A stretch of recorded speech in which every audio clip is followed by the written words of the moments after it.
This is Tom with the Crypto Crew, and today we're talking to Tom Baker about his recent track find. How are you today, Tom? I'm doing great. Thanks for having me on. I'm glad you could do this. I guess our first question would be, or statement would be, tell us where you was at and what you were doing when you found this track. Sure. I can't get into exact specifics of where I was, but I can tell you that we were in the northern Olympic Mountains, near the national park and near the national forest, in and around the Lake Crescent area in general.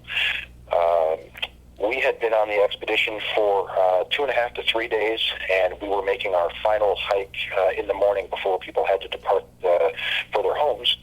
And we were walking along I wouldn't say a well-used trail, but a trail that was well known to the expedition.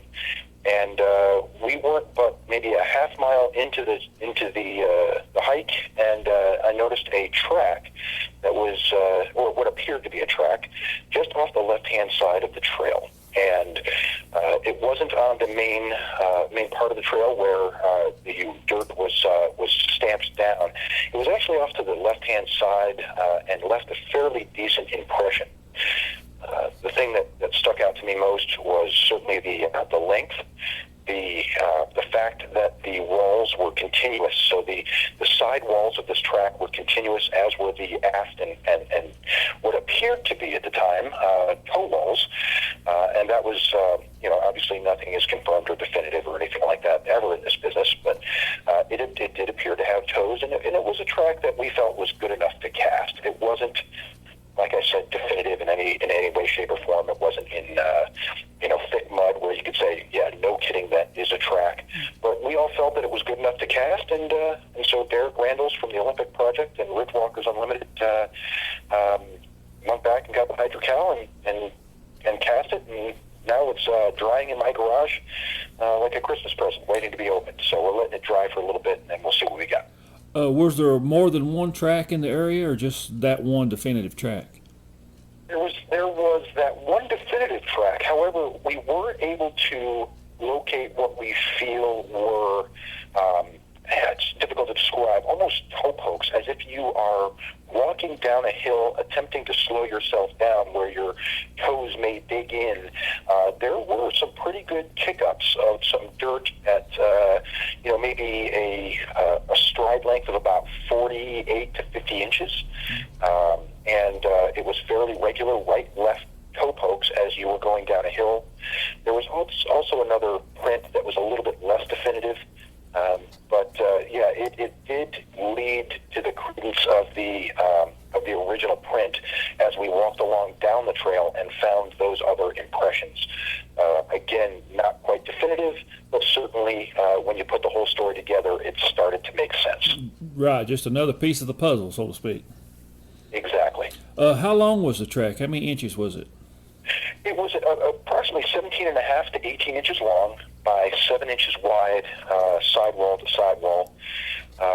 So it kind of fit a fairly large, the mold of, no pun intended, of a fairly large track. Yeah, that was a nice one. While you all was casting the track and as you found it, was there any noises or anything you heard off in the woods, tree breaks or anything like that? No, there was not. In fact, during the entire expedition, there was very little activity. There was some, I believe, on the second night with a group that was down lower in the mountains while a group of us were up high, kind of established ourselves in a cave one evening. But no, at that time there were no noises or other indications that something was there that morning. I will say that Derek Randalls took a group on that lower trail the night before, and his comment was that track was not there the night before. He would have seen it. So it had to be pretty recent then. We were thinking it was within certainly the last 12 to 14 hours. That's pretty fresh. Was this your first time of finding tracks yourself, or had you found other tracks in the past? No, this was my first. Oh. And it was pretty special. Just having thought about it for years since I was a kid, watching the show In Search Of with Leonard Nimoy, and kind of that's where it all started for me. And then I was prior military, so I wasn't able to kind of search and get established the way I really wanted to. So now that we're here in the Pacific Northwest, I got on board with Derek and James from Olympic Project, and just having all those pieces kind of come together, it was kind of a special moment for me to be able to find what, again, you never know, but looked very much like a track. How long have you been researching Bigfoot? Is something new for you, actually going out into the on expeditions, or you've been doing it a while? I would say that I have been doing it off and on for quite a long time, but this was certainly my most focused effort. I'm a fisherman. I love hiking, and you're always keeping your eyes and ears open and being aware of your surroundings. I would say that this was my first focused expedition, getting out with other Bigfooters and learning how they do it, and really focusing our attention on that sole purpose. Well, I would say you're probably pretty hooked now since you found a track. You'll probably want to do it a lot more. Well, I'll tell you, I'm going out tomorrow, so I think that's a pretty good indication. Yeah. Now, I know Derek and Ridge Walkers Unlimited have more expeditions lined up. Could you tell us maybe about your experience on the expedition, how you enjoyed it, and things that you found interesting? Yeah, absolutely. And I will tell you, I wasn't really sure what to expect. When I spoke with Derek on the phone, incredibly informative and very organized. And I would give them my absolute highest recommendation to anyone who wants to get out in the woods and do something, get involved in an expedition, talk to fellow Bigfooters. Derek and James alike are extremely professional. They are, like I said, well organized. They know their stuff probably better than anyone I have ever met and probably will ever meet. They are people who know what they're doing and love what they're doing and love to, and they have no problem giving out information and teaching people how to be better at looking for different signs and tracks and sounds and everything else. The base camp itself is fantastic. It is certainly not the Seattle Hilton, but it is very comfortable there. It's a large facility, large-ish facility that you've got a wood stove. It's got everything you need for cooking. It's got a refrigerator, and they've got a projector system for showing different movies, if you like, in terms of for different classes. They've even got a Bigfoot bar that everybody's signing. So I recommend everybody get up there to sign the Bigfoot bar, and that comes in handy after a long night hike. So we all had an absolutely fantastic time, and it's something I'll never forget. The accommodations, we stayed in a walled tent that had like an expedition type tent that had a little wood burning stove in there, and it was a little slice of heaven to be in there after a long hike or after coming down out of the mountain being wet, as you tend to do and tend to get in the Pacific Northwest. It was an absolutely wonderful experience, and I would highly recommend it. Getting in touch with those guys, the Olympic Projects and Ridge Walkers Unlimited, getting in touch with Derek and James and getting on board with one of their expeditions. Well, what I found interesting about it was that they actually give some training classes on how to, collect evidence and what to look for. Now, within our group, I do train our people to some degree through email and videos and things like that, and it's good to get that out there because a lot of times people overlook evidence or they mishandle it. Yes, absolutely. And that's something that I learned as well.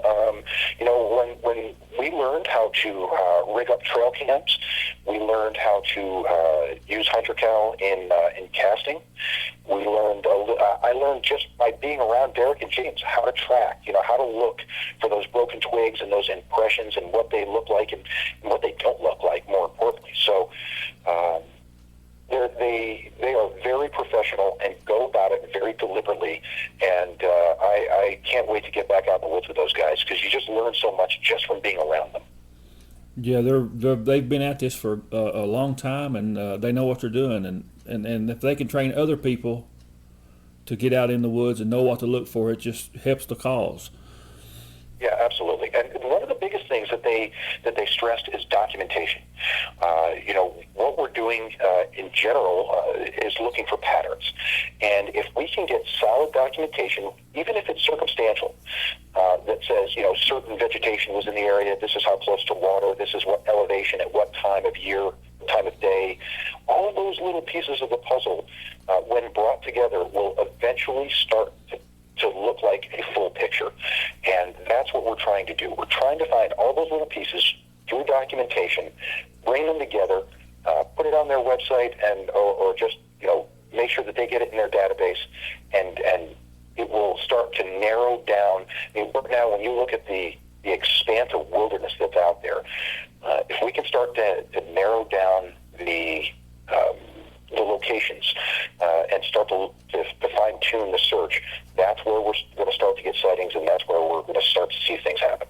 I agree with you. A lot of times we'll mark a sighting on a map, and over time you can establish a pattern. Well, at this time of year, they're seen in this area, and it gives you an idea of where to look, and that way you can focus your efforts a little better. Exactly. And anything else you'd like to tell us about your track find?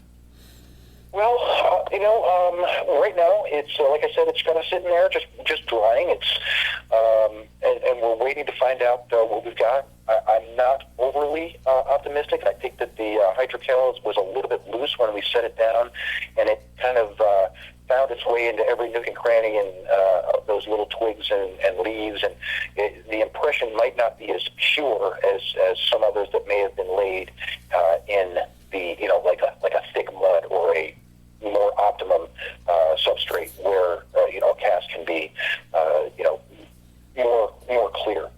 But Cliff Barackman, while we were there, was absolutely fantastic. Craig Flippy, his cameraman and fellow Bigfooter, was there.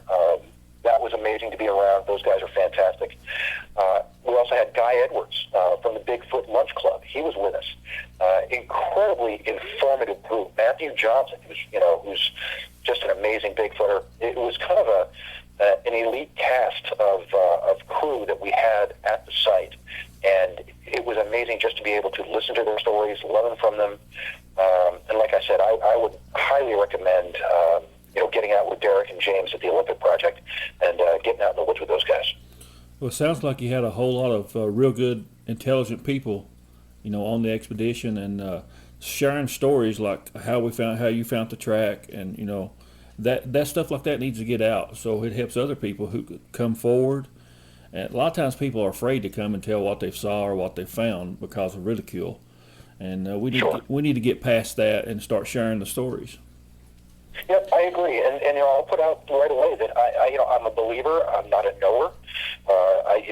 I'm someone who has a little bit more of a military background. I need to see things and see them clearly before I'll get it fully on board. But I'm out there and I'm looking, and because I am a believer, and I'm hoping to see something or hear something. My wife and I heard a couple of whoops, in the woods while we were camping or at a lodge a couple of months ago. And, it just makes it interesting, and the pieces do come together. And listening to people like Cliff Barackman from the show Finding Bigfoot, he was out there. He's a self-described Bigfoot nerd, and one of the nicest, most laid-back people you will ever meet. Very open with information, and just learned an incredible amount just from being around him. Has no problem answering questions, and put on a great presentation for us. So, yeah, I probably kind of circumnavigated the question just a little bit, but yeah, that's it was a fantastic experience and highly recommended. Well, it sounds like you enjoyed yourself, and that's the main thing. While you're out there, you want to enjoy what you do. Shouldn't look at it as really as work or anything like that, because you gotta like doing it, and that makes it so much better if you can enjoy it with your family or with friends while you're out there. Yeah, absolutely. Totally agree with you. But I sure do appreciate your time, and just keep us posted on anything else that you find. We'd really be interested in talking to you again if you find more or hear more. And I can't wait to see the cleaned up version of the cast. I've seen the picture you sent. So, and whatever it is, it was very large. A over 17-inch track is a big track. Sure is. Yeah, no, I appreciate the time, Tom. You've got a fantastic website. It's great to get that information out there, and I appreciate you guys doing what you're doing with your site through these interviews and talking with people. So thanks for doing what you do, and hopefully we can keep in touch in the future. That sounds good. Thank you. Okay, you bet. A hairy-looking snowman living deep within the woods. The Yeti waved at me from the shadow of his hood. Squatch on, I will see you, my old friend. Squatch on, we will meet someday again. He stands about 7 foot tall, at least that's what they say. A deep